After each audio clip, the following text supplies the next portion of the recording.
अस्सलाम वालेकुम व्यूअर्स। आज इस वीडियो में हम डिस्कस करेंगे मेजरमेंट ऑफ एंथैल्पी। जैसा कि हमें पता है कि जो कोई भी रिएक्शन होता है वो या तो हीट एब्जॉर्ब करता है या हीट इवॉल्व करता है। तो हम क्या करते हैं कि उसकी जो टेम्परेचर है उसको एब्जॉर्ब या डिटेक्ट करके तो हम उसको रिएक्शन को देख लेते हैं कि ये एक्सोथर्मिक है या एंडोथर्मिक है। तो यहाँ पे आज हम एक दो मेथड्स को यूज़ करेंगे जो कि बहुत accurate value of delta H को डिटरमाइन करने के लिए यूज़ किया जाता है। वो कैलोरीमीटर्स है। First is glass calorimeter and second is bomb calorimeter. Glass calorimeter क्या होता है कि ये हमें क्या करेगा कि use to determine the value of delta H of reaction. Reaction में भी HCl प्लस NaOH हुआ हो, उसमें हमारे पास जो डिटर्मिनेशन ऑफ डेल्टा एच है वो हम किसी मदद से करेंगे ग्लास कैलोरीमीटर से। बॉम्ब कैलोरीमीटर का देखें तो ये भी हमारे पास इंथाल्पी ऑफ कंबस्शन को डिटरमाइन करने के लिए यूज़ किया जाता है फॉर फूड फ्यूल और अदर कंपाउंड। मीन्स के हमारे पास जो फ्यूल्स है फूड है उसकी कंबस्शन जब होती है तो उसमें जो इंथाल्पी होती है वो हम बॉम्ब कैलोरीमीटर की मदद से डिस्कस करते हैं। तो फर्स्ट पहले हम ग्लास कैलोरीमीटर को देखते हैं कि ये वर्कआउट कैसे करता है। ये देखें तो हमारे पास एक ग्लास कैलोरीमीटर है यहाँ पे, जिसमें हमारे पास ऑब्जेक्टिव्स देखें तो यहाँ पे हमारे पास कंटेनर्स है या बिकर। ये हमारे पास ये स्मॉल और ये बिग। उसके बाद हमारे पास है एक स्टीरर। स्टीरर हमारे पास ये है ताकि हम जो भी सॉल्यूशन या कोई भी रिएक्शन का रिएक्शन के रिएक्टेंट्स होंगे उसको मिक्सअप करने के लिए, हिलाने के लिए। उसके बाद आता है हमारे पास थर्मोमीटर। थर्मोमीटर से क्या करेंगे कि हम इनिशियल इनिशियल जो हमारे पास टेम्परेचर आएगा उसको डिटेक्ट करेंगे। उसके बाद जो फाइनल हमारे पास आएगा टेम्परेचर उसको हम थर्मोमीटर की मदद से डिस्कस करेंगे या देखेंगे। लास्ट पे आता है वूल और कॉटन। ये देखें, ये सर्कल आपको नज़र आ रहे होंगे, ये हमारे पास ये कॉटन है, कॉटन वॉल।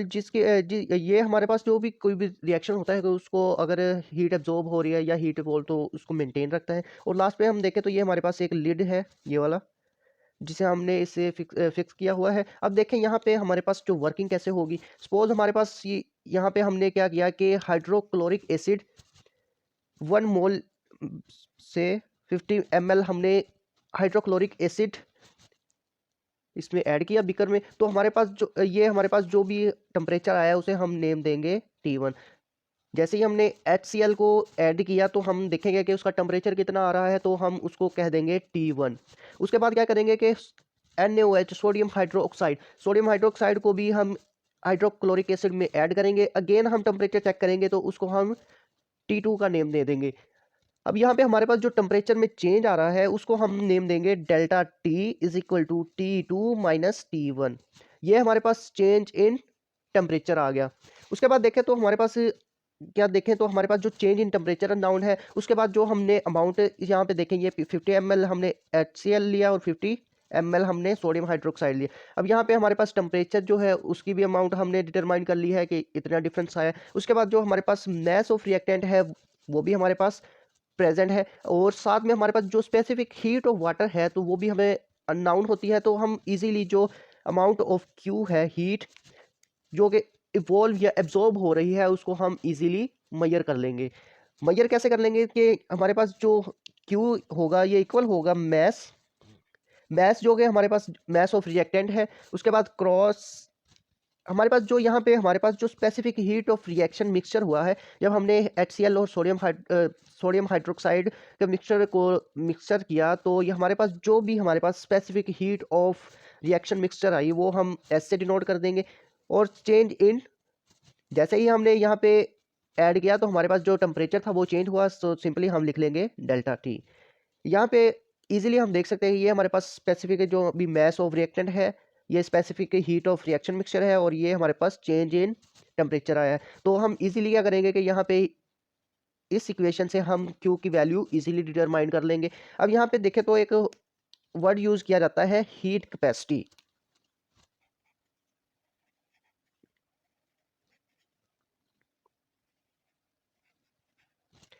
तो हीट कैपेसिटी हमारे पास क्या होता है कि इसको अगर हम हीट कैपेसिटी को हम सी से डिनोट करते हैं। और ये हीट कैपेसिटी जो प्रोडक्ट ऑफ मैस होता है and specific heat of water is called heat capacity of whole the system. Suppose ये हमारे पास सिस्टम है तो यहाँ पे हमारे पास जो प्रोडक्ट ऑफ मैस है मीन्स के यहाँ पे हमने लिखा है एम, तो ये हम एम इजीली लिख लेंगे। उसके बाद जो हमारे पास एंड स्पेसिफिक हीट को हम ऐसे डिनोट कर रहे हैं तो क्रॉस एस मीन्स के हमारे पास जो mass cross specific heat of water है उसको हम नेम देते हैं हीट कैपेसिटी का। ये था हमारे पास ग्लास कैलोरीमीटर। नेक्स्ट हम बात करते हैं बोम कैलोरीमीटर।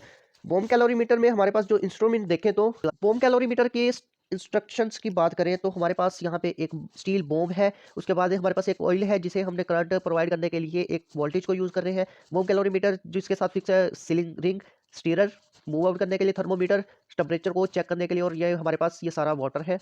इसके अब हम देखें वर्किंग तो हमारे पास जो स्मॉल हमने क्या किया कि स्टील बॉम्ब में 1 ग्राम ऑफ मैस, कोई भी मैस हमने रख दिया। तो यहाँ पे क्या किया कि हमने जो ये वॉल है ये हमने टाइटली टाइटली हमने क्या किया, स्क्रू कर दिया, और साथ में हमने क्या किया कि गैस इनलेट से हमने गैस ऑक्सीजन को प्रोवाइड किया through a wall until pressure inside the 20 ATM. हमने इतनी गैस प्रोवाइड की कि हमारे पास जो इनसाइड द स्टील बॉम्ब है यहाँ पे हमारे पास जो प्रेशर है वो 20 एटीएम हो जाए। उसके बाद हमने क्या किया कि यहाँ पे इनिशियल जब हमने ऐसा कर दिया तो हमारे पास जो बोम कैलोरीमीटर है ये इमर्ज हो जाता है is a known mass of water in a well insulated calorimeter.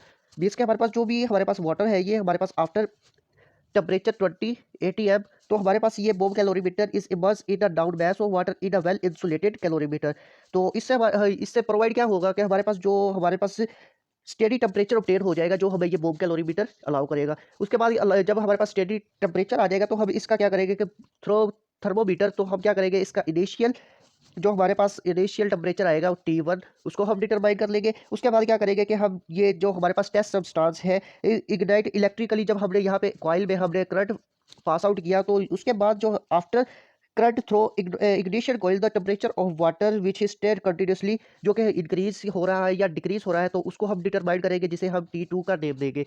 तो यहाँ पे हमारे पास जो चेंज इन द टेम्परेचर आ रहा है वो होगा delta T is equal to T2 minus T1।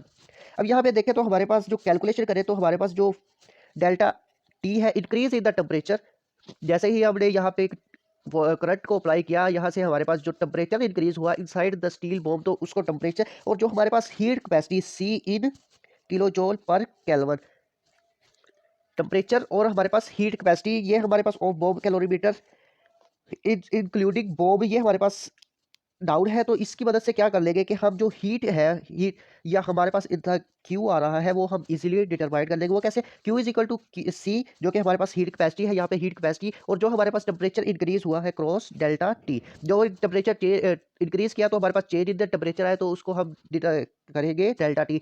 तो ये हमारे पास एक इक्वेशन आ गई जिसकी मदद से हम बाय हेल्पिंग बॉम्ब कैलोरीमीटर किसी भी फूड या फ्यूल हमारे पास या कंपाउंड उसकी हम इंथैल्पी मेजर कर सकते हैं। अब यहाँ पे देखें तो हमारे पास हीट कैपेसिटी अगर हम नेम दें तो ये हमारे पास ये सिस्टम की अगर हम डिफाइन करें तो ये ऐसी क्वांटिटी है ऑफ हीट जो कि रिक्वायर्ड होती है, रिक्वायर्ड टू चेंज, ये हीट जो कि रिक्वायर्ड टू चेंज होती है हमारे पास इस टेम्परेचर, किसी भी हमारे पास जो भी सिस्टम होगा उसके टेम्परेचर को बाय 1 केल्विन से हमारे पास जो भी टेम्परेचर को चेंज करने के लिए हमारे पास रिक्वायर्ड हीट होती है उसको हम नेम देते हैं हीट कैपेसिटी का। ये थे हमारे पास 2 calorimeters, first glass calorimeter, bomb calorimeter. अगर आपको कोई कंफ्यूजन हो तो प्लीज़ आस्क क्वेश्चन, और अगर वीडियो अच्छी लगे तो please subscribe my channel for more videos. अल्लाह हाफिज़।